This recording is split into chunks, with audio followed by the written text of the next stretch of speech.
Дали и вашиот впечаток е дека прекинот на седницата во средата, седницата на Судскиот совет, се случи по чудни околности? Да, секако.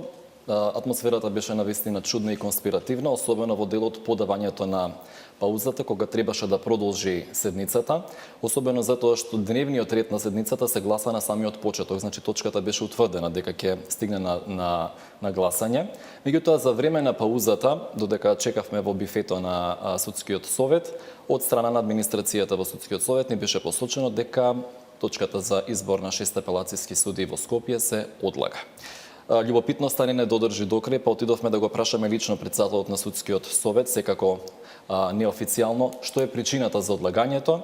Тој, како што рековте, тврдеше дека станува збор за некоординација на членовите на Судскиот совет. Што се случило во меѓувреме останува енигма, со оглед на тоа што членовите на советот влегува и излегуваа низ канцелариите, ние секако не можеме да знаеме суштински што се случувало внатре.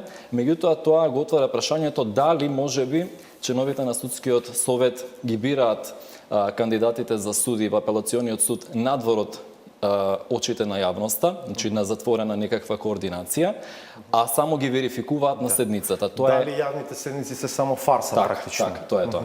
Да. Вие веќе рековте, на почетокот на седницата се гласа дневниот ред, така што ако не биле сигурни дека може требало да биде ставена како точка на дневен ред. Втор аргумент што дава дополнителни елементи на чудност на целата ситуација е тоа што огласот за избор на овие 6 судии е распишан на 7 февруари, значи пред речиси 8 месеци. Така што да тврдите дека сте немале доволна координација за конкурс избран пред 8 месеци е навистина чудно. Се сложувам и тоа не е прв пат да се случува во Судскиот совет една ваква ситуација. Да ве потсетам, точката на дневниот ред кога требаше да се разрешува председателот на Врховниот суд Јово Вангеловски постојано се одложуваше.